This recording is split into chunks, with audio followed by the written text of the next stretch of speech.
Ahí está todas las clases, digamos las reuniones y los temas que vamos a tratar en el curso, para que lo vayan mirando constantemente, para que se vayan informando qué es lo que estamos viendo y qué es lo que deben leer también. Igual estamos siempre en comunicación para que ustedes sepan dónde vamos y qué estamos trabajando.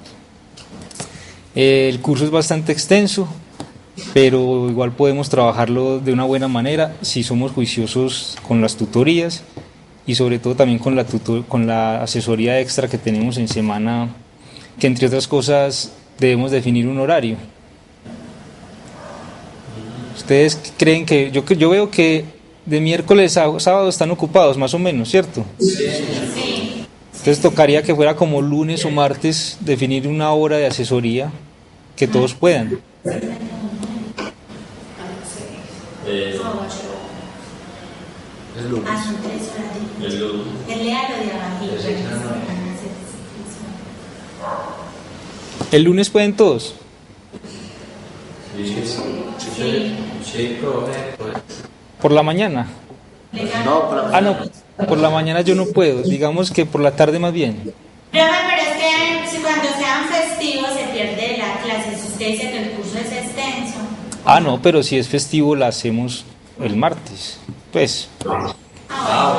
O buscamos un huequito en la semana, pero con tal de que no se pierda, si es festivo. Listo. Que el lunes sabe. Pero entonces el lunes a las 6 de la tarde. Sí. Sí. Bueno, entonces yo les estoy avisando cómo vamos a hacer esas asesorías y sobre todo depende mucho de la lectura que vayan haciendo para que tengan bastantes preguntas sobre los temas. Bien, entonces les voy a mostrar un poquito acá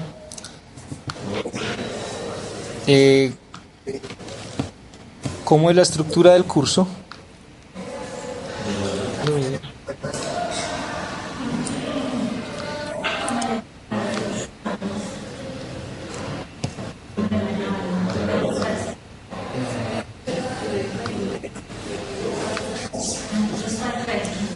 Ahí pueden más o menos ver el cronograma.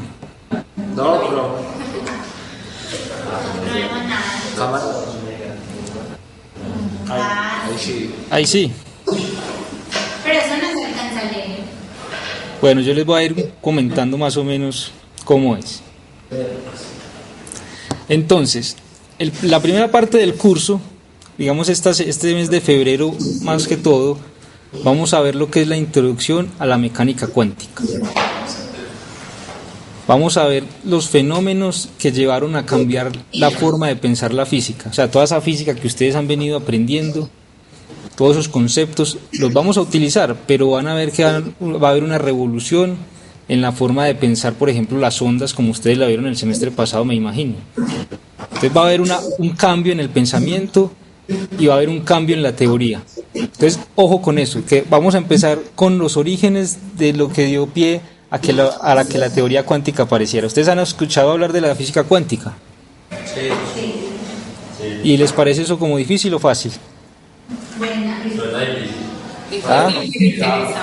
¿Con qué asocian ustedes la mecánica cuántica o la física cuántica?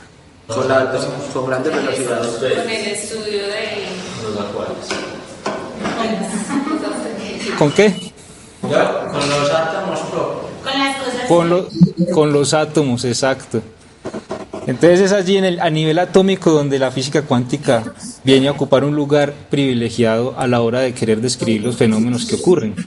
Además también es digamos la raíz de todas las aplicaciones tecnológicas hoy por hoy. Entonces por eso ustedes, digamos que este es el curso más avanzado que van a ver, digamos, en la línea de física. No estoy diciendo que aquí se acaba el estudio de la física, porque pues la carrera de ustedes es gran parte física totalmente aplicada. Pero es el curso, digamos, de más nivel y donde ya van a abordar temas que hoy por hoy se están trabajando todavía y donde descansa toda la tecnología que se está trabajando ahora, todo tema de semiconductores, todo ese tipo de materiales. Es lo que trabaja la mecánica cuántica y ustedes van a aprender a describir esos fenómenos acá en este curso, por lo menos vamos a tener una introducción. Entonces esa es la primera parte del curso, la vamos a ocupar entonces primero en el advenimiento de la mecánica cuántica.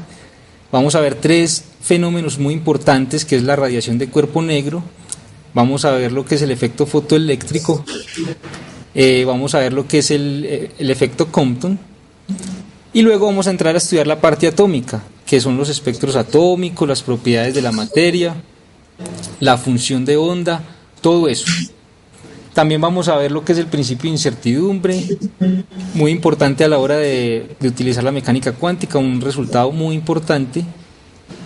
Y también vamos a aplicar eso a una ecuación muy especial, que es la ecuación de Schrödinger. No se preocupen, esto es una introducción, ya después vamos a ver con calma de qué trata todo eso y todos esos nombres raros. Entonces, por ejemplo, en la semana del 13 al 19 de febrero vamos a tener el primer quiz. Todo esto está acá, yo ya se los envié a los correos, o sea que no tienen que copiar las fechas, están ahí. Pero lo importante es que tengamos en cuenta cómo es la evaluación. Entonces tenemos 3 exámenes del 20%. Tenemos un seguimiento que vale el 20% dividido en 4 quizzes. Y tenemos un 20% en una exposición final sobre un tema de aplicación a la carrera de ustedes. Una exposición de aplicación. ¿Qué les parece?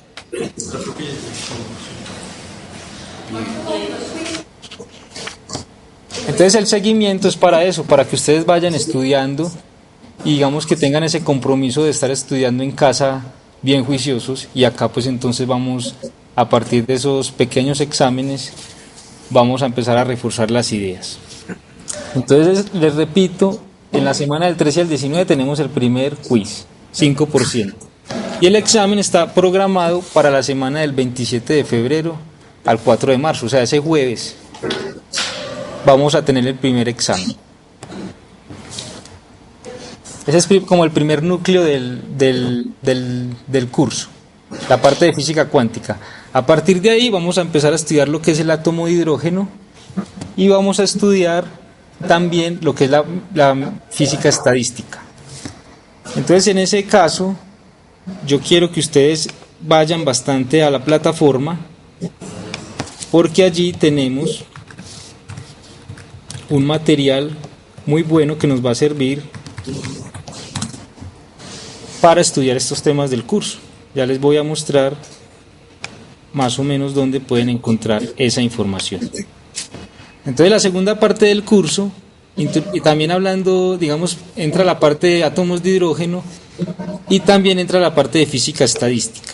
Entonces, acá en la plataforma, como pueden ver, hay una parte, hay bastante material, pero hay un material muy importante desarrollado por el profesor Augusto Montes de aquí de la universidad, donde pueden entrar y hay varias cositas interactivas muy interesantes.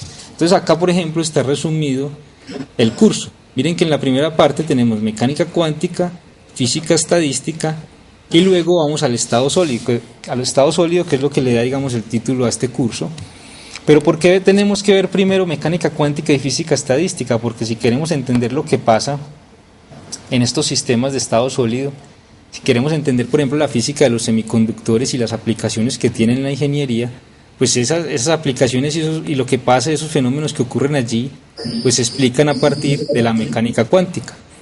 En ese caso, entonces, por eso tenemos que primero introducir estas nuevas ideas, luego hablar de la física estadística. Ustedes ya vieron estadística, ¿cierto? Y en ese caso vamos a aplicar esas ideas que ustedes vieron allí, pero a sistemas físicos, es decir, sistemas que tienen muchos átomos, muchas moléculas, etcétera, sistemas constituidos de muchos cuerpos. Al final, entonces, tenemos la parte de semiconductores, y es allí donde ustedes van a, digamos, a escoger uno de los temas para que lo desarrollen y lo expongan aquí ahí en el salón o cuando puedan. Ustedes vienen al laboratorio, ¿cierto? Sí, no sé. Todos vienen al laboratorio. Sí. Yo no sé, profe, la primera parte del grupo que ve circuitos, todos los que ya terminaron no saben. Ah, bueno, entonces estamos pendientes de eso, a ver cómo entonces desarrollamos las exposiciones. Entonces, en este caso, le di clic en la parte donde dice mecánica cuántica y aquí entonces ustedes pueden ver que hay como un mapa conceptual y en cada icono que hay ahí ustedes pueden entrar y hay cierta información. Entonces aquí por ejemplo empezamos con la física cuántica y hay una parte resumida de lo que es esta teoría. Aquí están las cosas muy resumidas y por eso digamos que el libro que nosotros vamos a seguir es el libro de física moderna de Serway. Ese libro está ya en la biblioteca porque el semestre pasado para el curso creo que lo llevaron. Bien. ¿Es tomo 2, profe? No, hay un libro de Serway que es el tomo 1 y tomo 2.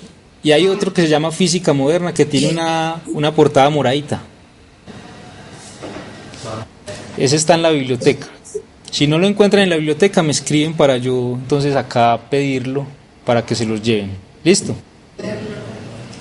Ese es el libro guía, es decir, es el libro que les va a servir de apoyo, porque estas notas que hay aquí en la plataforma, pues sí son de apoyo, pero no están muy profundas, es decir, les dan un resumen o una idea básica de lo que son las cosas, pero ustedes tienen que hacer un estudio mucho más profundo, como corresponde.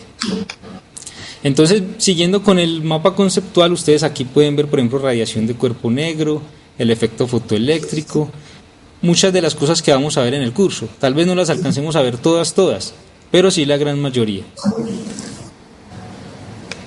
En este caso, entonces, ya podemos ir a otra parte, por ejemplo, la función de onda. Hay partes donde tiene biografías, no está de más. Está la parte de información de qué consiste cada cosa, como les repito, un poquito resumido, pero que les sirve de guía para que vayan estudiando. Entonces espero que utilicen bastante este material constantemente como una alternativa que tienen siempre cuando estén conectados a internet. Entonces, habíamos hablado que la primera parte del curso es la mecánica cuántica, una introducción, y luego vamos a la física estadística. Entonces en esa parte vamos a estudiar lo que es la estadística clásica, distribuciones estadísticas, que ustedes ya están familiarizados un poquito con eso. Vamos a hablar de estadística clásica y estadística cuántica porque nosotros estamos estudiando sistemas cuánticos. ¿Cómo? No. Bien, esa es como la segunda parte del curso. Ustedes van a ver que el curso está como estructurado en 3 zonas. Una que es la introducción a la mecánica cuántica y esta que es la parte de mecánica estadística o física estadística. Entonces acá está todo el material que pueden ir utilizando. Al final entonces vamos a la parte de estado sólido. Vamos a estudiar entonces en qué consiste un material, un sistema en estado sólido, qué propiedades tiene y esas propiedades cómo les podemos sacar provecho a la hora de, digamos, hacer un avance tecnológico o qué avances tecnológicos se han hecho hasta ahora en ese tipo de sistemas. Entonces es ahí donde entra el gran interés y la justificación del por qué ustedes tienen que ver este tipo de cursos. Es decir, al principio ustedes podrán decir, bueno, la mecánica cuántica, sí, tal cosa, pero es por eso, porque necesitamos unas herramientas para poder describir y entender esos sistemas que nos van a servir a la hora de desarrollar la ingeniería, que es lo que ustedes quieren, ¿sí o qué? Bueno, entonces queda más o menos claro una visión, un panorama de lo que es el curso. Sí. Entonces los invito para que miren los correos y observen bien el cronograma para que vean las fechas de los exámenes y las fechas de los quizzes, igual yo les estoy recordando, y también para que vean, por ejemplo, hay una semana, las semanas que tenemos parciales, también tenemos talleres, y es donde vamos entonces a hacer más hincapié en las dudas que ustedes tienen. Siempre vamos a hacer hincapié en las dudas que ustedes tienen, pero vamos a esa semana cuando tenemos parcial a intensificar, digamos, esa parte. Bien, entonces estamos de acuerdo con la evaluación. Yo creo, a mí me parece que está muy bien. 3 parciales, el seguimiento y la exposición, una exposición bien buena, que vale el 20%. Bueno, muchachos, entonces la idea es empezar hoy como introduciendo la parte de los fenómenos que dieron origen a la mecánica cuántica Y vamos digamos, a hablar un poquito. Yo quisiera contarles, digamos, qué pasó, digamos, por alguna época de, digamos, 1900, cerca de 1900, qué pasó con el desarrollo de la física. Hasta el momento ustedes han estudiado física newtoniana, han estudiado física de ondas y en este momento van a estudiar física de campos, ¿cierto? ¿Qué pasó en esa época de 1900? Resulta que aparecieron ciertos resultados experimentales donde esa teoría, toda la teoría que ustedes han estudiado, no servía para explicar ese tipo de fenómenos. Ya no nos servía, no quiere decir que esté equivocada, pero cuando la íbamos a aplicar a estos resultados experimentales que teníamos en 1900, pues entonces no daba, digamos, resultados, no concordaba la teoría con los resultados experimentales. Y ustedes saben que uno puede introducir una teoría, un modelo que explique un fenómeno, pero si no concuerda con los resultados experimentales, entonces ese modelo tiene problemas y no describe, digamos, la naturaleza fielmente, o por lo menos no describe los resultados que arrojan los experimentos. Entonces esto es muy importante porque a la hora de tratar de explicar estos resultados experimentales se llegó a conceptos revolucionarios de la física y es a partir de ahí donde empieza a aparecer físicos, por ejemplo, como Albert Einstein, quien es el que va a explicar muchos de estos fenómenos y el que va a dar, digamos, el puntazo inicial para que esta teoría de la física cuántica se empiece a desarrollar notablemente. Entonces ese 1900 es donde vamos a partir nosotros a estudiar y va a ser, digamos, muy bacano porque vamos a notar el cambio de pensamiento y vamos a ver cómo vamos a estudiar ahora, ya no un carrito o una persona como veníamos estudiando en la física de mecánica y todo eso, sino que vamos a estudiar a profundidad el átomo, de lo que está constituido toda la materia. Entonces vamos a ir digamos, al origen de todo y al origen de todos los fenómenos. Todos los fenómenos que ustedes ven y que los rodean, sobre todo los fenómenos que tienen que ver con ondas electromagnéticas, tienen su origen a nivel atómico. ¿Qué está pasando allí en el átomo tal que se pueda emitir esas ondas electromagnéticas y que nosotros incluso veamos un rango de ellas, el rango visible, ¿cierto? La luz que ustedes ven ahí está producido, ¿por qué? Por algo que está pasando a nivel atómico, allí donde constituye, digamos, ya sea la lámpara de neón o una lámpara, una bombilla de esas de tuxteno, las viejas. Algo está pasando allí y eso es lo que nosotros vamos a tratar de explicar y de analizar en este curso. Pero para eso entonces nos queda un camino largo y con una herramienta, digamos, importante, que es la herramienta de la mecánica cuántica. Entonces, a raíz de esos fenómenos y esos experimentos que aparecieron en esa época y a raíz de que no tenían una explicación válida con la física que tenían hasta el momento, empezaron a desarrollar nuevas teorías que, digamos, cambiaron la manera de pensar, por ejemplo, las ondas. Entonces ya vamos a ver cuál es ese cambio de pensamiento y vamos a ver cómo entonces se empezó a modelar el átomo. Y a partir de ahí entonces cómo se empezaron a pensar las interacciones de la materia, y cuando me refiero a la materia me refiero a todos los átomos que componen la materia, cómo interactuaban, cómo se relacionaban, sobre todo con las ondas electromagnéticas. Entonces en este caso para nosotros las ondas electromagnéticas, ese curso que ustedes vieron anteriormente es fundamental, porque va a ser para nosotros algo muy importante, una herramienta muy importante, y es allí donde en la interacción de esas ondas electromagnéticas con la materia está, digamos, la parte más fundamental para desarrollar la teoría cuántica. Entonces vamos a empezar por ahí. Yo les voy a dar, digamos, una motivación empezando con uno de los fenómenos para que ustedes se vayan bien contentos para la casa tratando de estudiar el resto de los fenómenos y dentro de 8 días hablemos de ellos. Entonces hoy vamos a empezar con lo que es la radiación de cuerpo negro.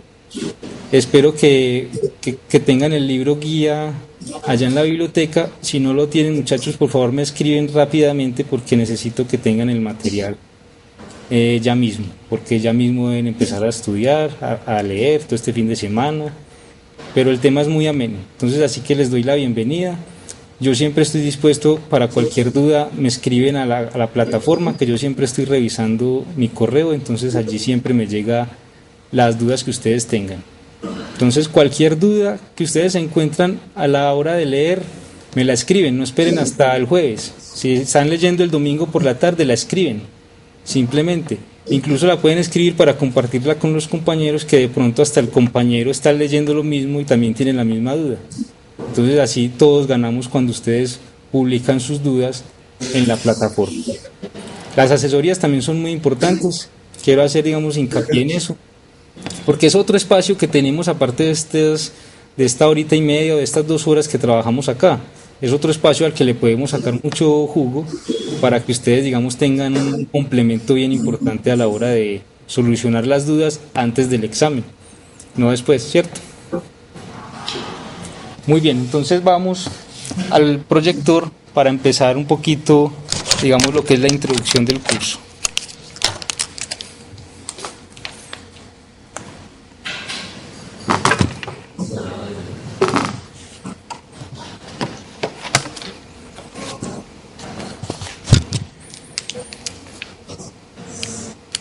Bueno, entonces, digamos que hasta el momento nosotros hemos estudiado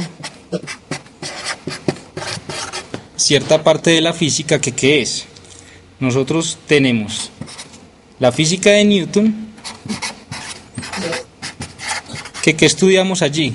¿Qué sistemas y qué conceptos importantes aparecen allí?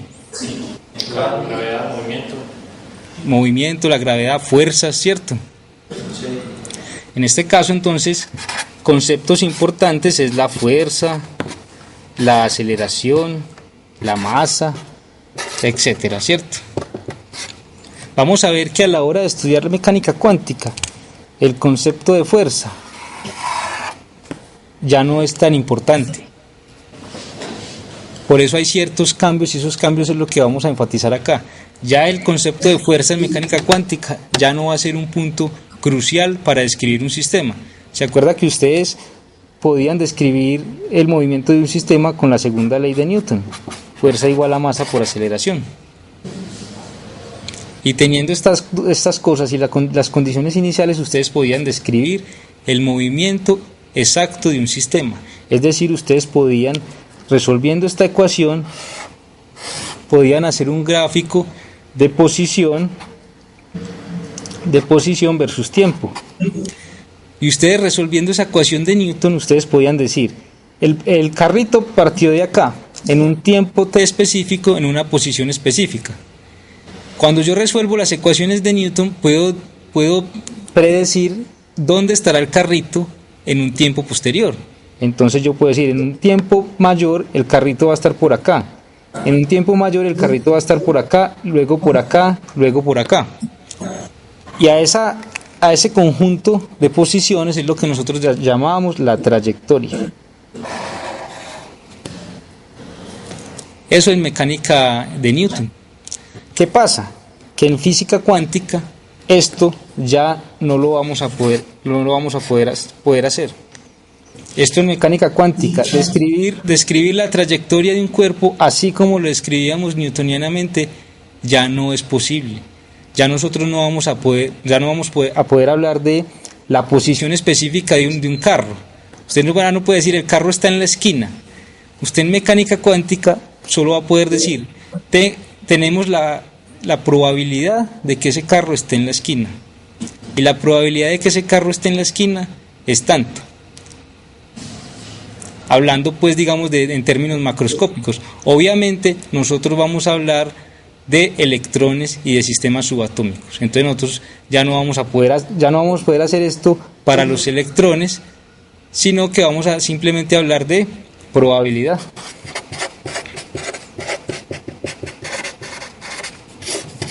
Entonces van cambiando las cosas. Antes teníamos una descripción exacta de lo que le sucedía a un sistema en movimiento. Cuando vamos al mundo atómico, es decir, cuando pasamos del carrito y nos vamos hacia el átomo, ya esto no lo vamos a poder hacer. Solo lo que vamos a hacer es describir el movimiento a partir de una teoría que está basada en la probabilidad, y esa es la teoría cuántica. Pero entonces, ¿cómo llegamos a esa teoría? ¿Y por qué vamos a cambiar las teorías?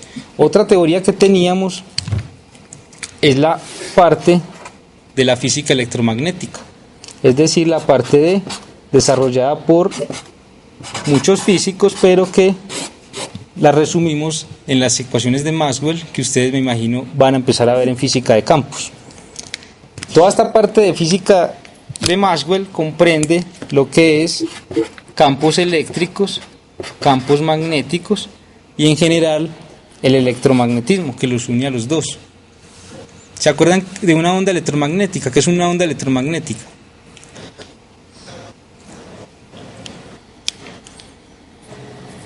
¿Quién se acuerda? Una onda que se Una onda propaga que en el da vacío. dos campos asociados. Una onda que se propaga en el vacío y que tiene dos campos asociados. ¿Qué campos son esos? Magnético y electromagnético. Exacto, entonces esos campos eléctrico y magnético están oscilando allí y eso es lo que constituye, digamos, la onda electromagnética.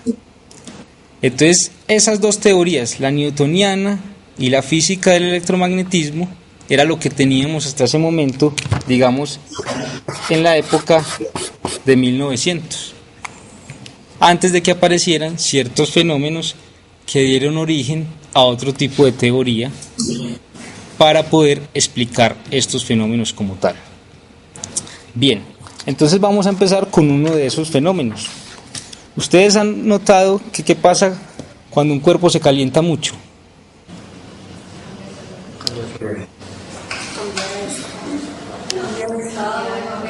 Cambia de estado. ¿Y qué más? ¿Cómo notan ustedes que algo está muy caliente?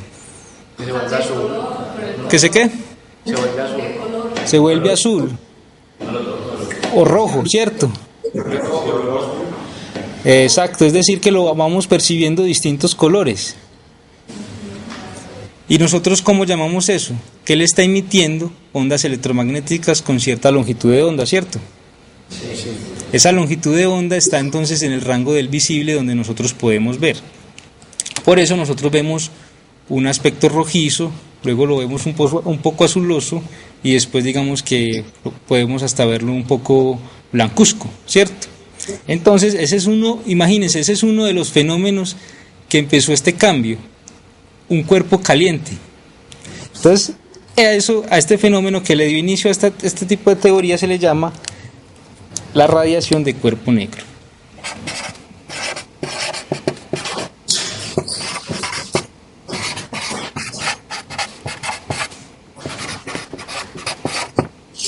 Entonces, en general, nosotros tenemos materiales, digamos un material que al aumentar la temperatura, si aumentamos la temperatura, ¿qué va a pasar con este material? Él va a empezar a emitir ondas electromagnéticas. Cuando nosotros ya lo vemos un poquito rojizo, cuando ya empieza a cambiar, es porque ahí está emitiendo en mayor proporción ondas con este tipo de longitud de onda, asociadas al rojo, pero en general está emitiendo en muchas longitudes de onda.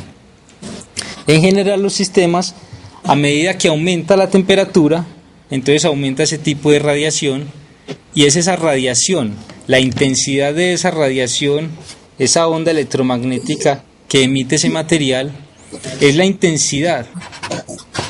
¿Quién se acuerda qué es la intensidad?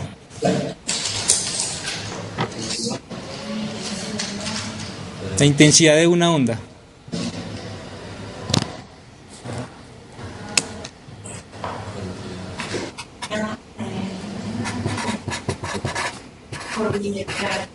Era como la energía por... Sí, por ahí es. La energía que ¿qué? La cantidad Era de como, energía. sí. ¿La qué? La cantidad de energía. La cantidad de energía, ¿por qué? Por unidad de área. Por unidad de área. ¿Y qué más? Y por unidad de tiempo. ¿Cierto? Entonces la intensidad, entonces es la energía por unidad de tiempo por unidad de área. Esta idea es la idea de flujo. Entonces, ¿qué tenemos allí? ¿Cuánta energía pasa por un área específica? ¿Cuánta energía pasa por ese cuadrito, por esa área específica? ¿Y en qué tiempo pasa? Entonces usted tiene una superficie, un cronómetro y energía. Y la intensidad le da información acerca de cuánta energía pasa por un área en un tiempo específico. ¿Bien? Entonces, a la hora de querer analizar el comportamiento de esta intensidad que emiten los cuerpos cuando se están calentando, encontramos allí el problema crucial para desarrollarlo con la física que habíamos estudiado hasta el momento. Es esta intensidad que emiten los cuerpos, la intensidad de las ondas que emiten los cuerpos al aumentar la temperatura, la que empezó a poner problema a la hora de constatar la parte teórica con la experimental. Entonces, cuando eso no concuerda, entonces hay que buscar otro modelo para poder explicar esos resultados experimentales. Y es a partir de allí entonces donde empieza todo este cuento de cambio de teoría. Entonces vamos a hacer énfasis en principio en la radiación de cuerpo negro. Ya vamos a definir qué es un cuerpo negro, pero lo importante es que asociemos lo común de este fenómeno: cuerpos que simplemente aumentan su temperatura y emiten ondas electromagnéticas. Emiten ondas electromagnéticas con un conjunto de longitudes de onda. Y emiten ondas con longitudes de onda, digamos, con mayor proporción. Es decir, en este caso, cuando nosotros vemos rojizo el material, es porque está emitiendo en mayor proporción ondas electromagnéticas con longitud de onda asociadas al rojo. Pero en principio está emitiendo también ondas con otro tipo de longitud de onda. O sea que lo que tenemos acá es una distribución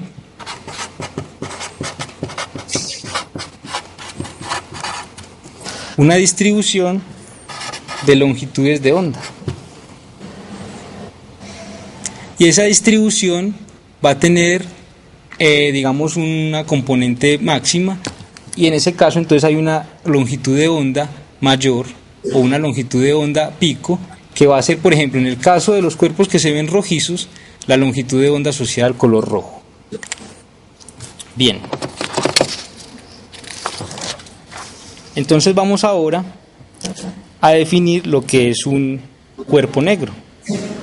No lo que es un negro, sino un cuerpo negro. Entonces vamos a ver. Ustedes tienen, cuando nosotros tenemos el problema de estudiar la intensidad, entonces es aquí donde aparece la solución de muchos de los físicos que vamos a empezar a estudiar. El primero va a ser Planck, luego va a entrar Einstein, y así vamos a ir recorriendo nombres, pero a la hora de recorrer nombres vamos a ir recorriendo conceptos, vamos a ir recorriendo ideas, vamos a ir recorriendo cambios en el pensamiento de la ciencia. Entonces, por eso esta parte es muy importante. Bien, entonces, ¿qué pasa? Cuando empezaron a estudiar estos sistemas de que la luz que emitían ciertos materiales cuando se calentaban, el primero que empezó a hacer este estudio fue alguien que ustedes ya, digamos, conocen un poquito, o no sé si ya lo habrán visto: Kirchhoff. ¿Alguien ha escuchado algo de Kirchhoff? Sí. Ustedes, digamos, que en ingeniería lo manejan también mucho.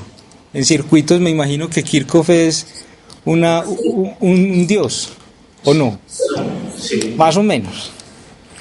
Entonces Kirchhoff no solamente se dedicó a esa parte de la que ustedes están relacionadas, como los circuitos y todo eso, sino que también se dedicó a este fenómeno de la parte térmica de un material. Entonces, ¿qué decía Kirchhoff? Decía que la intensidad con la que emite un cuerpo caliente depende de la energía que le llega y la energía que emite. ¿Cierto? Como todo en la vida. Lo que uno puede ganar y comprar. Entonces, para muchos depende mucha parte de la tranquilidad de la vida, lo que gano y lo que puedo comprar. Entonces es así como Kirchhoff también estudia la parte de estos sistemas. La intensidad con la que emiten esos cuerpos va a depender de la energía con la que les llega de un sistema externo y la energía que ellos emiten. ¿Cómo las describe él entonces? Con esta ecuación. Vamos a llamar E sub F igual a una función que depende de la frecuencia y la temperatura por una constante A sub F. Entonces, primero que todo, miren esta dependencia. Ya vamos a definir qué es cada cosa, pero quiero que miren esta dependencia, porque es ahora a lo que nos vamos a dedicar es a encontrar cómo es esta función. Y esta función depende de la frecuencia. ¿La frecuencia de quién? De las ondas. De la onda, con la temperatura a la que se encuentra el objeto. Entonces miren que esta función es la que nos da información acerca de cómo están relacionados la radiación electromagnética que emite un cuerpo con su temperatura, que es el problema que vimos anteriormente y que es lo que nosotros estamos tratando de describir. Entonces, ¿de qué se trata esta ecuación? Entonces, ¿qué es E sub F? E sub F simplemente va a ser la potencia emitida por unidad de área.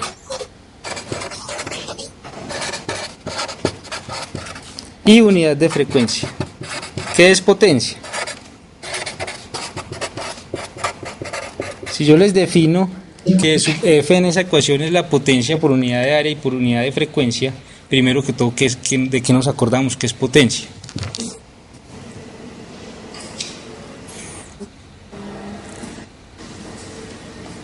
¿Quién se somete ahí con una respuesta? ¿Qué es la potencia?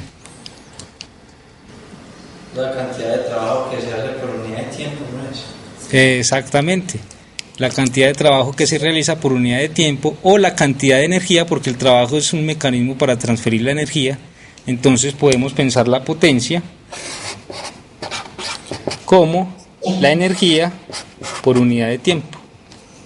Entonces, esta letrica de sub F nos está diciendo cuánta energía por unidad de tiempo y por unidad de área y asociada a una frecuencia específica se está emitiendo el material. ¿Qué es la otra eléctrica que tenemos ahí? La A sub F. Entonces miren que lo que nos está diciendo Kirchhoff es que la intensidad de un cuerpo, la intensidad de las ondas que emite un cuerpo a una temperatura específica depende de lo que le entra y lo que sale, la energía que entra y la que sale. Entonces aquí ¿qué tenemos? En esta parte, E sub F es la energía que sale, ¿cierto? Y aquí vamos a definir la otra parte, que es la energía que sale, que entra, perdón. Entonces, A sub F va a ser la potencia de absorción. Es decir, la cantidad de energía que absorbe el material por unidad de tiempo y por unidad de área. Entonces, miren, estas dos, E sub F y A sub F, nos relacionan la energía que sale y la energía que entra. ¿Y quién es el puente entre esas dos cosas? Pues esta función J, que depende de la frecuencia de las ondas electromagnéticas y de la temperatura a la que está el cuerpo. Entonces ahora el problema fundamental es encontrar cómo es esta función para poder describir los resultados experimentales que estamos obteniendo. En este caso, la función J, que depende de la frecuencia y la temperatura, es una función universal. Es decir, una función que sirva para cualquier tipo de material.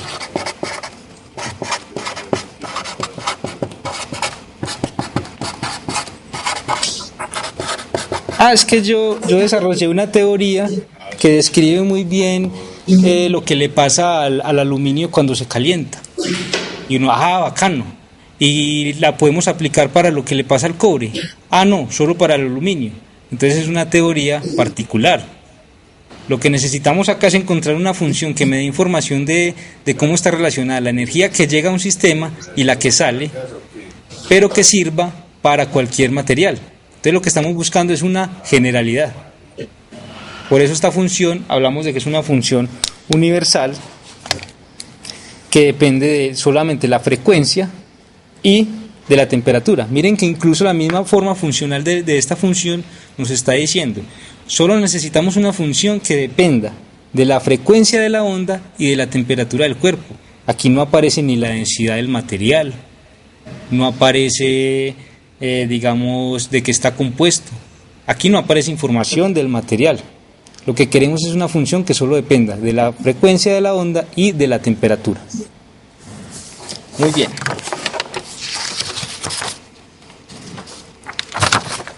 ¿Vamos bien hasta ahí? Bien. Entonces, ¿a qué nos vamos a dedicar ahora?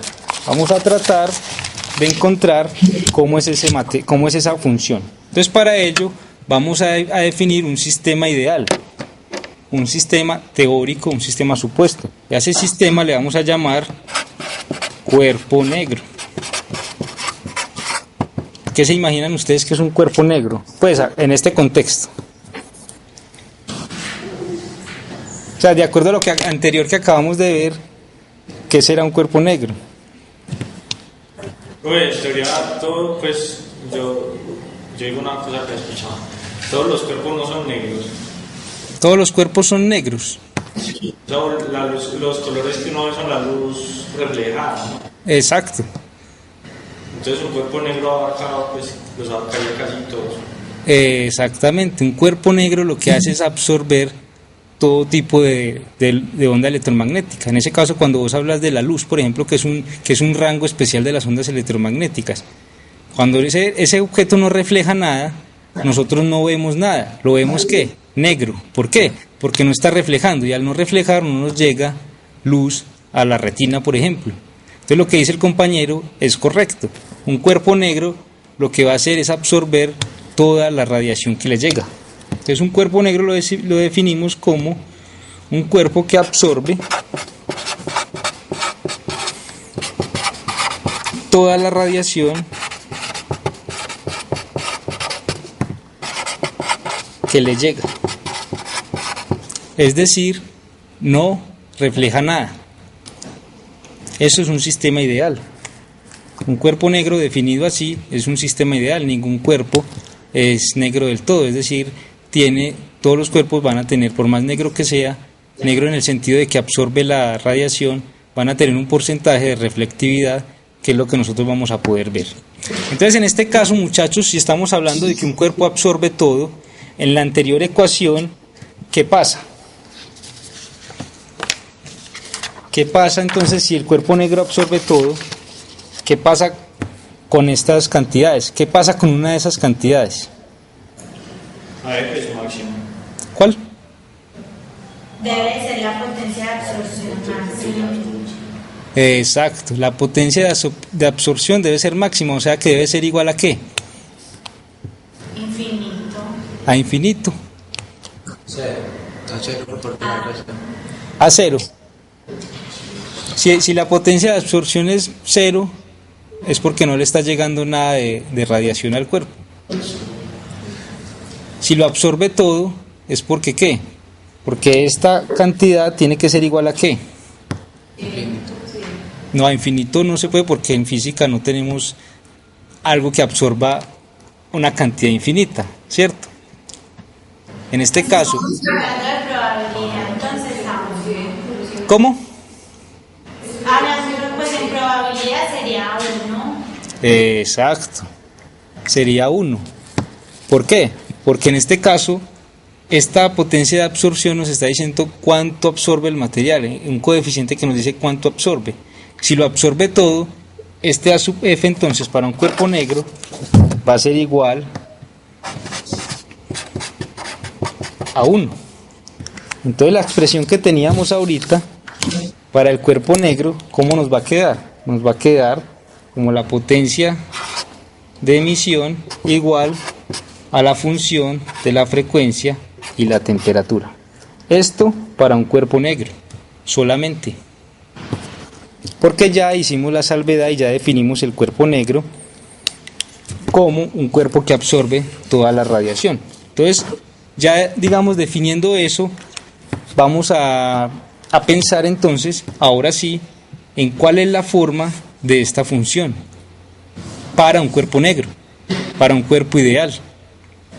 Entonces, varios modelos intentaron para, digamos, definir lo que es ese tipo de función, y vamos a ver entonces cómo se fue desarrollando. Entonces, ¿qué sistema se puede acercar a un cuerpo negro? Ustedes pueden tener un material y hacerle una cavidad pequeña.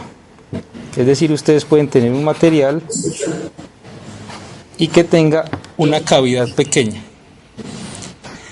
Por esa cavidad entonces va a entrar radiación, va a entrar ondas electromagnéticas a la cavidad. Dentro de la cavidad va a empezar entonces a reflejarse en las paredes esa radiación electromagnética y va a empezar a transmitir la energía a las paredes de ese sistema. Entonces va a empezar a transferir la energía cada vez que se refleja sin poder salir. Entonces vean que si la radiación se queda dentro y no sale, este sistema se acerca a lo que nosotros llamamos un cuerpo negro. ¿Por qué? Porque si no sale radiación, nosotros pensamos entonces que absorbe todo. Hasta que llega un momento en que empieza a transferir la energía a las paredes del recinto donde está y llegan a un equilibrio térmico. Entonces es allí, en este sistema y adentro de lo que pasa con esa radiación, lo que nosotros vamos a tratar de describir para este caso. Entonces digamos que este sistema llega a un equilibrio térmico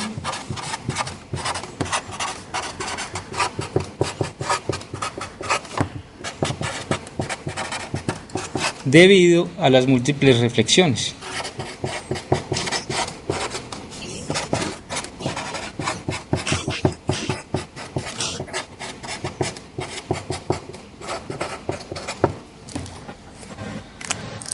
A partir de ahí entonces vamos a ver entonces cómo se empezó a investigar ese sistema. Entonces tenemos uno de los primeros que empezó a estudiar este tipo de sistemas fue Stefan.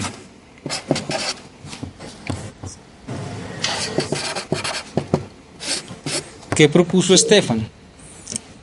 Stefan propuso una relación para esa potencia de emisión. Él la llamó emisión total, que era igual a una constante sigma por la temperatura a la cuarta potencia. ¿Qué quiere decir esta total? Quiere decir la energía por unidad de tiempo. Es decir, nosotros ya tenemos la energía total que ha emitido el material. Acuérdense que antes esta cantidad la definíamos como la potencia emitida por unidad de área y por unidad de frecuencia. Si hablamos de la potencia total, es porque ya estamos hablando estamos teniendo en cuenta toda la radiación que ha emitido el material. Ya no es energía por unidad de tiempo y por unidad de área, sino que es energía por unidad de tiempo. ¿Por qué? Porque ya esto es toda la radiación que emite el material. ¿Está clara esa parte? Sí. Bien, no quiero que nos quedemos con algunos vacíos conceptuales para que podamos seguir todos bien. Espero que sean sinceros cuando dicen que sí. Entonces, esta es la propuesta de Stefan para la relación que hay entre esta cantidad que teníamos ahorita. ¿Se acuerdan de la función de la frecuencia y la temperatura? Entonces Stefan propone una dependencia de esta función con la temperatura a la cuarta potencia. Ya te voy a decir. Entonces sigma es una constante y la conocemos como la constante de Stefan-Boltzmann y tiene un valor de 5,67 por 10 a la menos 8 vatios metro cuadrado sobre Kelvin a la 4, ¿cierto? Es una constante, digamos que es la constante de Stefan Boltzmann.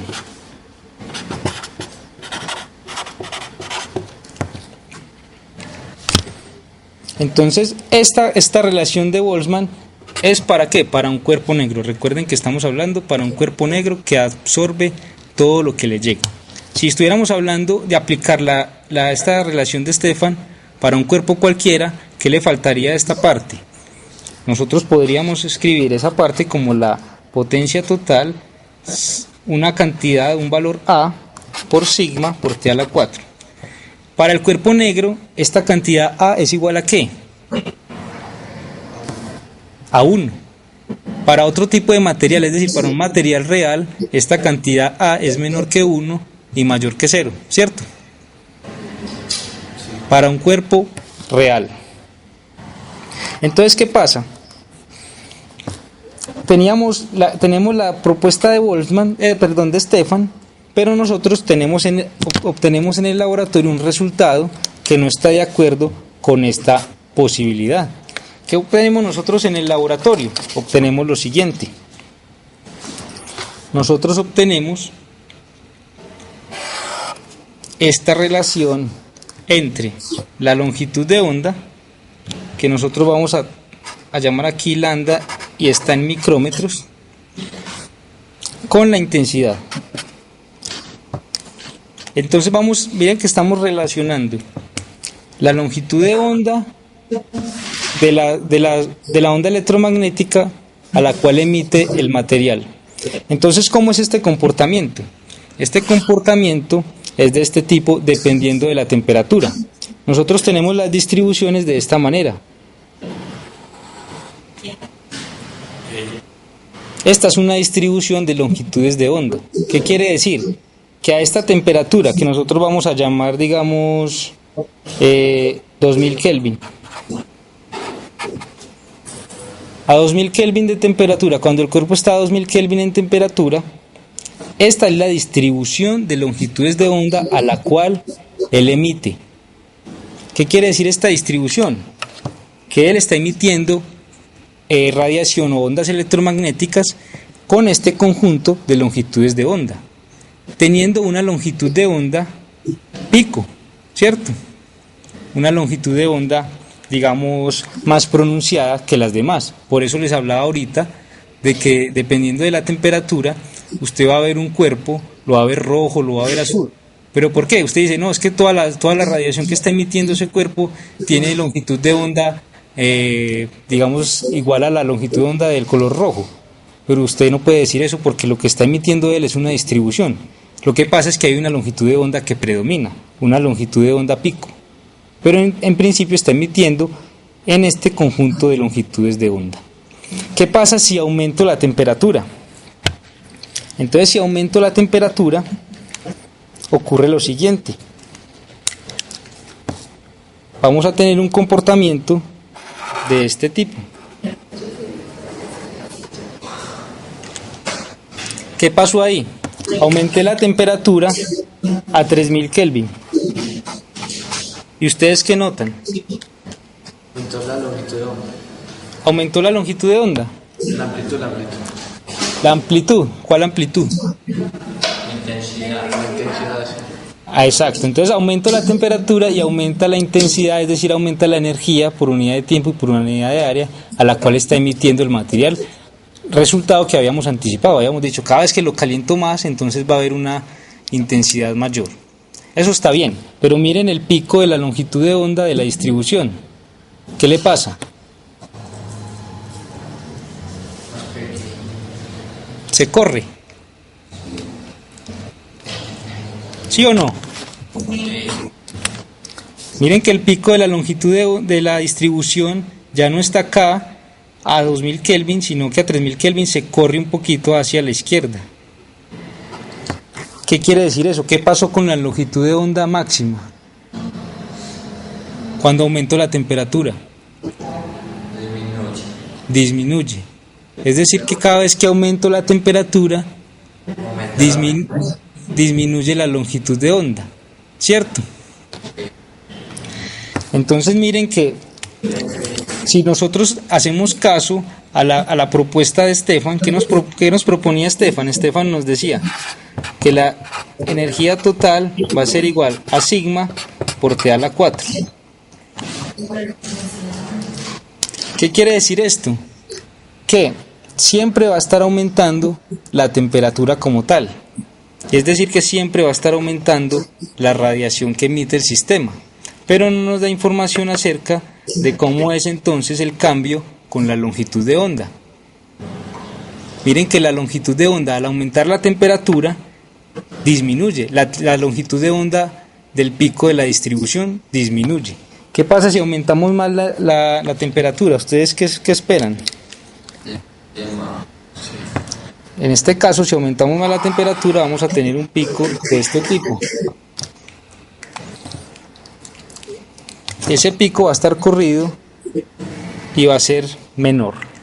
Entonces este es un comportamiento adicional que no expresa, que no podemos, digamos, explicar a partir de esta relación de Stefan.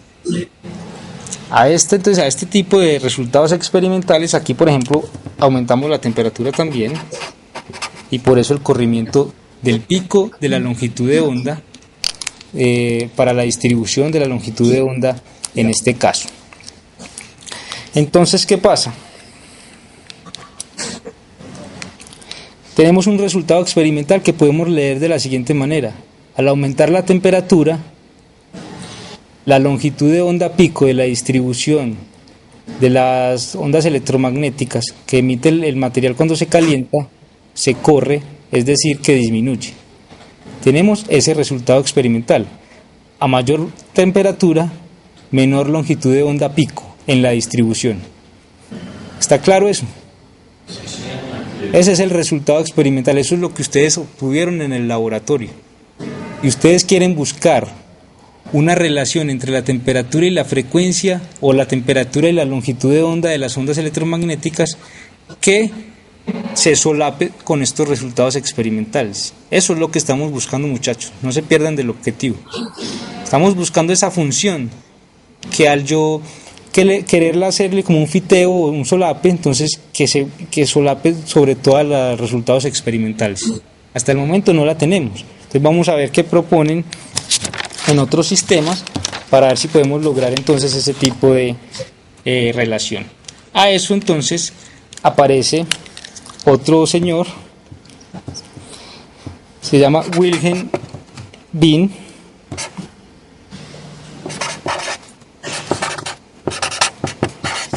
Se escribe así, Wien, pues se pronuncia Wien, que propone una relación nueva. Para él, la longitud de onda máxima, ¿cuál es la longitud de onda máxima? La del pico. ¿Listo? Esa es la longitud de onda máxima que estamos expresando acá, la longitud de onda del pico de la distribución.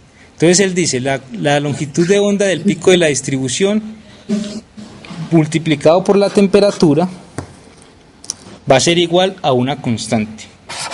Y esa constante es igual a 2.89 por 10 a la menos 3 metros por Kelvin.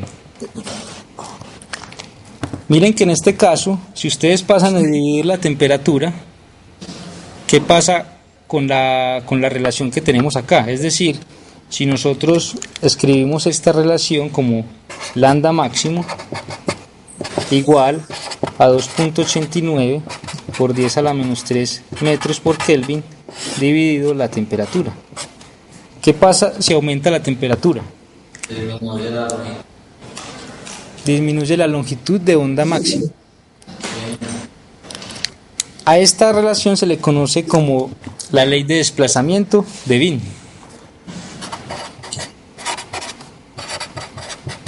Ley de desplazamiento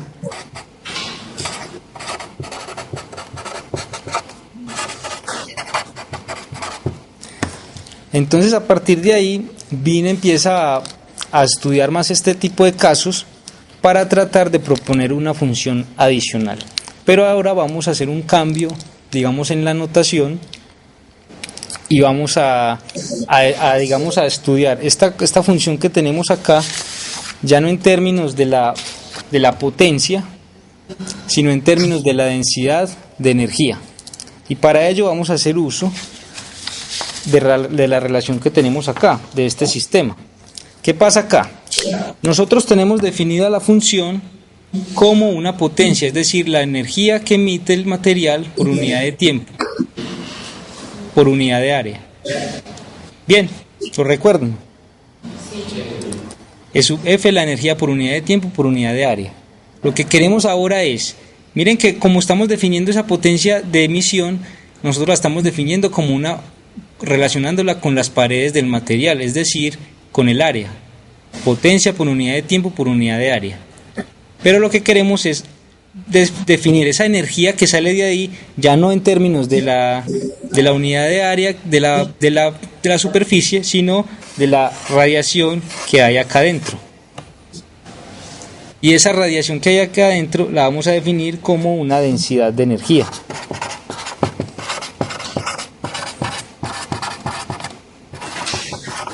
Ya no vamos a hablar de la energía que está emitiendo el material por unidad de área y en la superficie, sino la energía por unidad de volumen que hay dentro del material. ¿Está claro ahí? Vea que estamos escribiendo la misma energía. Estamos hablando de una energía que emite el material por unidad de tiempo, por unidad de área superficial acá, dentro del material o dentro del sistema. Esa energía que está ahí la podemos describir también en términos ya no de la superficie, sino de la parte volumétrica de donde está la radiación. Por eso hablamos de una densidad de energía. Y le vamos a agregar una palabrita más, porque vamos a hablar de densidad de energía espectral. ¿Por qué espectral? Porque relacionándolo con lo del espectro electromagnético. ¿Se acuerdan del espectro electromagnético? ¿Qué es el espectro electromagnético?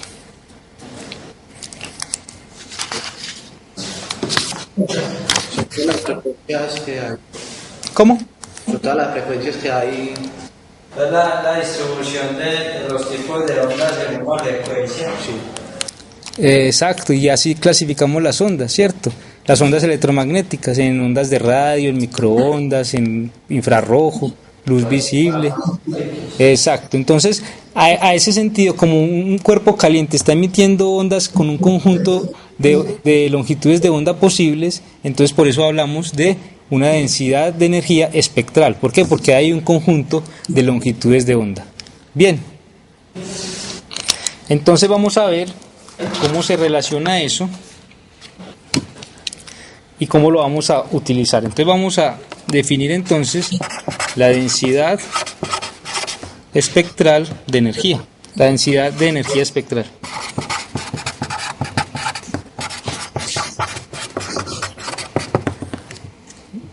Entonces en este caso vamos a expresar la función que estamos buscando en términos de esa densidad de energía, es decir, nosotros estamos buscando una función de este tipo, una función de la frecuencia y de la temperatura, y la vamos a expresar en términos de otra función que vamos a llamar densidad de energía espectral, que la vamos a denotar como μ, función de la frecuencia y de la temperatura también, y se puede llegar a que esta relación la debemos multiplicar por c cuartos, c siendo la velocidad de la luz. Entonces, bajo este cambio de concepto, estamos describiendo simplemente la misma energía que emite el cuerpo, pero ahora, digamos, en términos del volumen.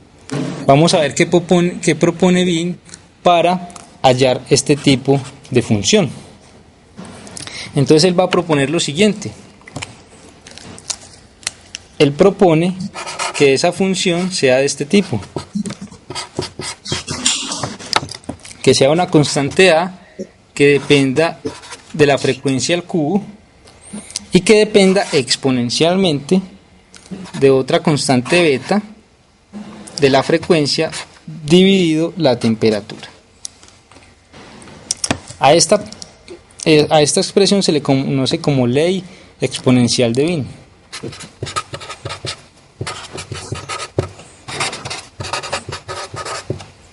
Entonces vamos a ver qué pasa con ese tipo de... Esto también lo podemos escribir en términos de la longitud de onda, ¿cierto? O sea, yo puedo escribir esto como función de la longitud de onda y la temperatura de la siguiente manera. Yo tengo que esto es A, C al cubo, lambda al cubo, por E a la menos beta, C, sobre lambda por T. ¿Cierto? Hay que he utilizado. ¿Se acuerdan de la relación entre longitud de onda por frecuencia es igual a la velocidad de la luz? En este caso para ondas electromagnéticas. ¿La recuerdan del curso pasado? Sí. Entonces uno puede escribir la frecuencia en términos de la longitud de onda y viceversa. Entonces simplemente para que vean, en algunos libros, si van a estudiar otros libros y todo, pueden encontrar este tipo de expresiones en términos de la longitud de onda. En este caso, A y B son constantes,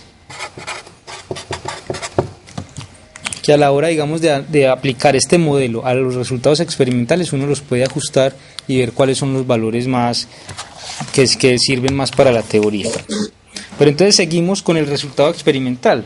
Recuerdan que nosotros habíamos obtenido en el laboratorio un comportamiento de estas longitudes de onda de este tipo. ¿Qué hay?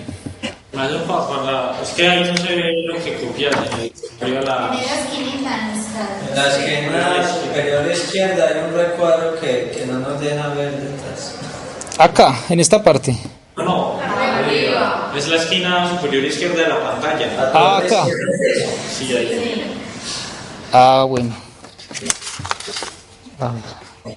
Claro, pues es el recuadro. Entonces ahí no ven eso claro, en este caso. No vemos el eje Y. ¿No ven el eje Y? No, pero hay que bajar un poquito y morir a la derecha. Esperen porque ya van a quitar el recuadro, entonces ya no hay problema. Eso, gracias muchachos. Ahí está perfecto. Bueno, muchas gracias. Entonces ahora sí ven bien. Perfecto. Entonces vamos a obtener la misma relación experimental que nosotros venimos trabajando. La longitud de onda en términos de la intensidad. Entonces, ¿cuál es el resultado que nosotros hemos obtenido? Tenemos resultados experimentales de este tipo. Un punto acá, otro punto acá, así. Y que empieza a bajar así, así, así, dando como una especie de distribución. Esos son los resultados experimentales. Resulta que esta relación de Wien, la anterior, la que acabamos de expresar acá, esta que depende exponencialmente de la longitud de onda y de la temperatura, se comporta bien para esta región. La ley de Wien exponencial, digamos que está de acuerdo con estos resultados experimentales. Pero ¿qué pasa? Al superponer la función experimental la función exponencial de Wien, nosotros podemos ver que ella cubre todos estos resultados experimentales, pero cuando llega a tratar de cubrir estos, ella cae muy rápidamente. Cae exponencialmente, pues no toca el cero, como lo dibujé ahí. Entonces, ¿qué quiere decir esto, muchachos? Si ustedes obtienen este tipo de resultado, ¿cómo lo leerían? ¿Hemos avanzado o no? Sí, mucho. Hemos avanzado mucho. Ya tenemos una función que por lo menos da cuenta de estos resultados, de algunos resultados experimentales que obtenemos. ¿Qué pasa? Que hay una región donde no se comporta bien. O sea, ¿qué pasa acá? Entonces hay que empezar la idea de Wien es buena porque entonces ya nos da información de ciertos puntos, pero hay que empezar a refinarla, y es ahí donde aparece uno de los principales, digamos, científicos de esta época, que es Max Planck. Entonces vamos a ver qué es lo que nos va a decir Max Planck acerca de este problema. Entonces, Max Planck se da cuenta de que tenemos una función de Wien que responde bien a longitudes de onda pequeñas, es decir, por esta región, longitudes de onda pequeñas, pero que no responde bien a longitudes de onda grandes, ¿cierto? Cuando estamos parados por acá, longitudes de onda más grandes, la función de Wien no nos da la información que necesitamos, no corresponde lo que ella predice con los valores experimentales.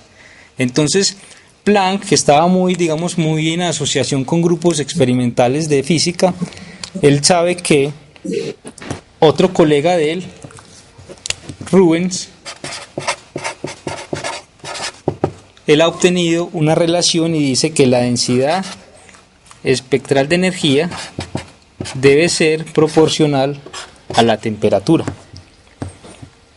para longitudes de onda grandes.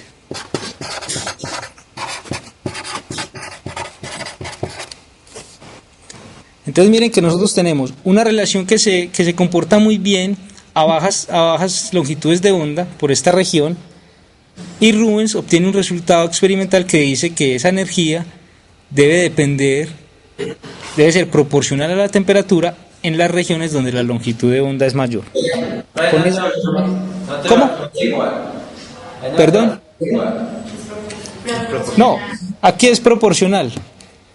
¿Qué quiere decir? Quiere decir entonces que depende de otros factores, pero principalmente depende de la temperatura y depende de esta manera, es decir, no depende con una potencia, no depende inversamente, sino directamente proporcional. ¿Listo? Entonces Planck, con estas dos ideas, saca la distribución que nosotros hasta el momento utilizamos y que es la que, digamos, da información fidedigna de cómo es este comportamiento de un cuerpo negro como tal. Él es el que encuentra la función aquella universal que empezamos a estudiar hace media hora. Él es el que encuentra cómo depende la función universal de la frecuencia y de la temperatura. ¿Cómo la escribe él entonces? Él también escribe eso de una manera exponencial, pero él la escribe de una forma distinta. ¿Qué nos escribe Planck acá? Nos dice que la densidad de energía depende de la frecuencia y de la temperatura de la siguiente manera. Que esto va a ser igual a 8pi por la constante, una constante h, por la frecuencia al cubo sobre la velocidad de la luz al cubo. Y esto multiplica a una cantidad muy especial que es 1 sobre la exponencial de h por la frecuencia sobre una constante k por la temperatura menos 1. Esta es la idea de Planck. Él propone esta función de distribución. Aquí ¿Sobre qué estás exponiendo? KB, esto es KBT, acá. Listo. Entonces ya vamos a ver qué es cada cosa. Estas cantidades las conocemos y aquí tenemos una cantidad nueva que va a ser muy importante a la hora de desarrollar la mecánica cuántica, muchachos. Esta constante que llamamos H, constante de Planck. Y acá aparece como una constante cualquiera, digamos derivada de la teoría que está desarrollando Planck. Pero a medida que nos vamos encontrando con los demás experimentos, vamos a ver que esta constante que le apareció a Planck allí, aparecen muchos de los fenómenos que no se pueden explicar en esta época. Y se va a convertir esta constante, la constante de Planck, en una de las cosas interesantes que trae la mecánica cuántica. Entonces, a partir de aquí, esta constante H no la vamos a encontrar hasta que acabemos el curso. Esta constante H, que es la constante de Planck, tiene un valor igual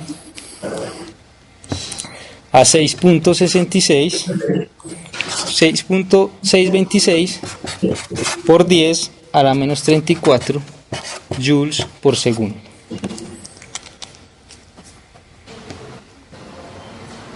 Es una cantidad bastante pequeña, ¿cierto? Pero bastante importante. Tenemos otra constante, que es la constante de Boltzmann, esta K sub B que tenemos ahí. Constante de Boltzmann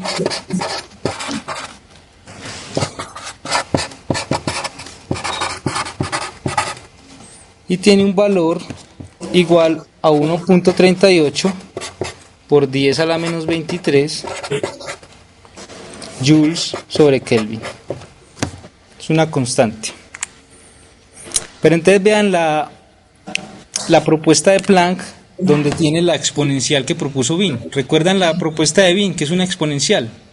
Planck a esa distribución le agrega restarle este 1 y esta relación global que es 1 sobre algo. Con esta distribución nosotros sí podemos lograr un ajuste total de los resultados experimentales. Con esta distribución, nosotros que tenemos resultados experimentales de este tipo más o menos,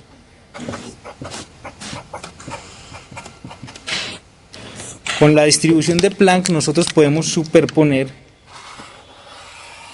y lograr un ajuste sobre esos datos. Pero entonces la pregunta es, ¿cómo lo logra Planck? ¿Cómo hace Planck para lograr este resultado?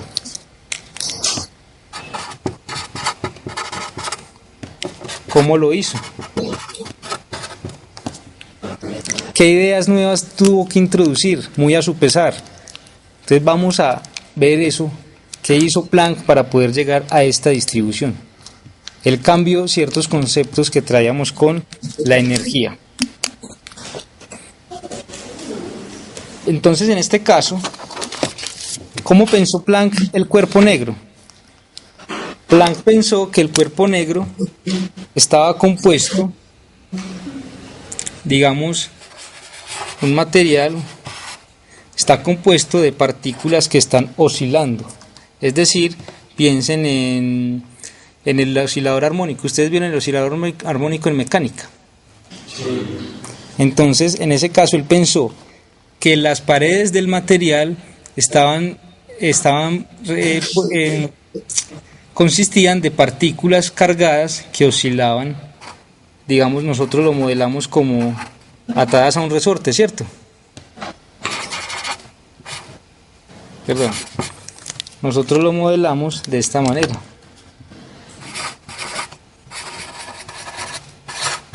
Como con un resortico. Y esas partículas cargadas están oscilando ahí alrededor de una posición de equilibrio. Esas partículas que en ese entonces no sabíamos qué eran, hoy sabemos que son electrones. Cuando Planck supuso esto, no se había descubierto los electrones, no sabía él que eran electrones.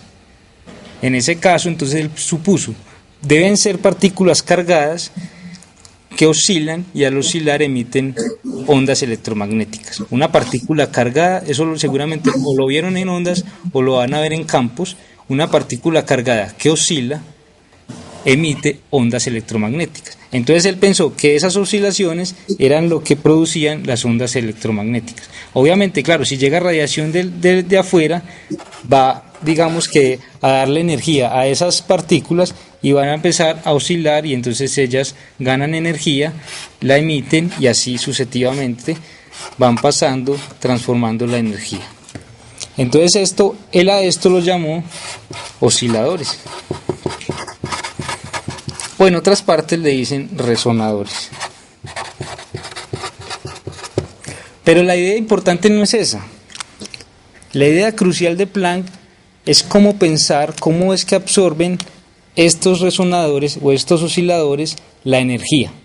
Nosotros hasta el momento, a partir de la física que conocemos, no tenemos ningún límite de la energía que puede absorber cada partícula que constituye el material.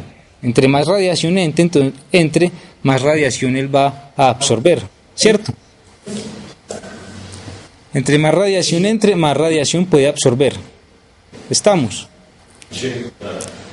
Entonces, ¿qué supuso Planck para llegar al resultado que llegó? Dijo, las partículas que constituyen la superficie del material no pueden absorber cualquier cantidad de energía.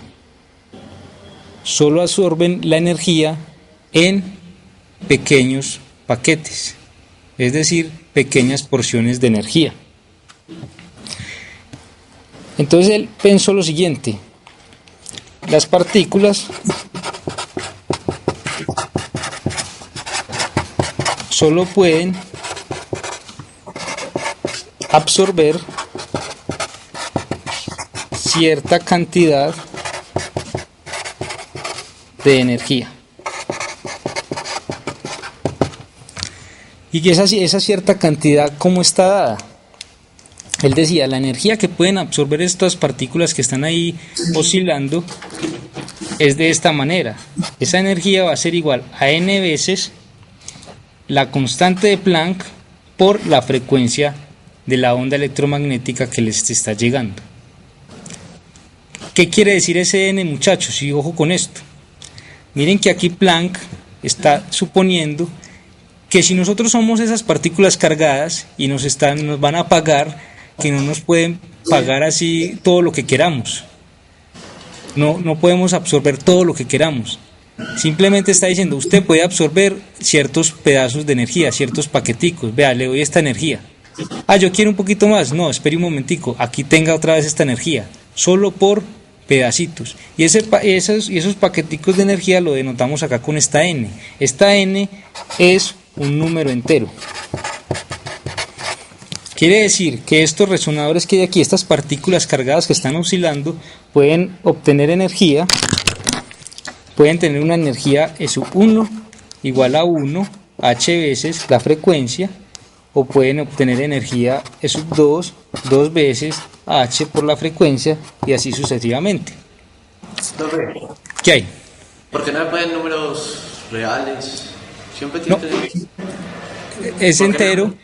En el sentido de que si es un número, un número negativo, entonces que absorbió menos 10 joules de energía, ¿cierto? Entonces uno no absorbe una energía negativa. ¿Y si es un medio, por ejemplo? Exacto, entonces ahí está la idea.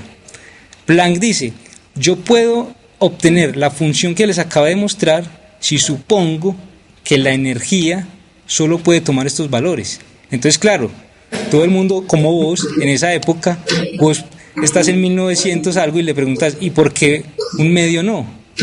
Él en ese momento debía contestar, no sé. Solamente que suponiendo esto, me dio. ¿Cierto?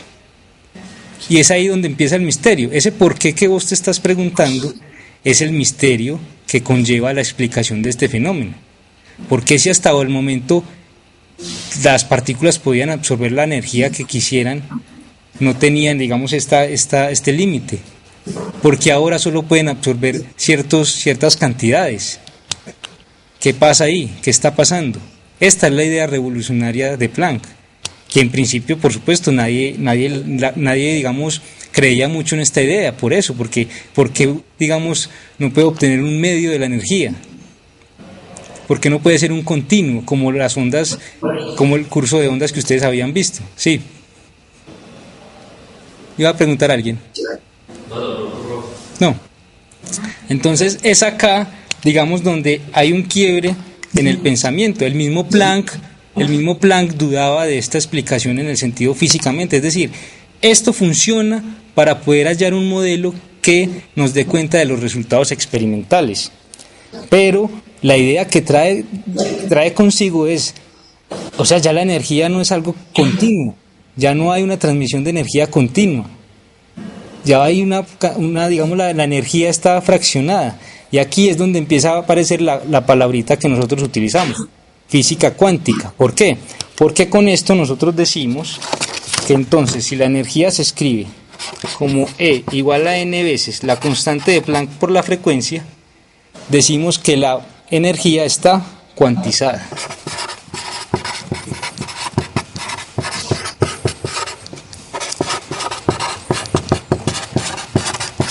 Entonces, ¿qué quiere decir que está cuantizada?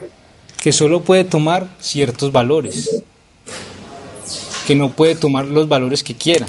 Depende de este número entero en este caso. Y a partir de esta idea, entonces es que al tratar de explicar el otro fenómeno, que es el fenómeno del efecto fotoeléctrico, es donde aparece Einstein para utilizar esta idea de Planck.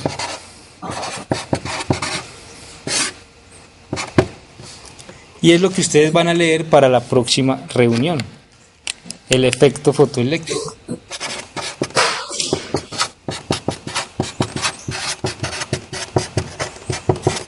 Entonces ustedes llegan con eso leidito y yo les hago preguntitas para que vamos socializando lo que entendemos y lo que no. Por esta explicación del efecto fotoeléctrico le dieron el premio Nobel a Einstein.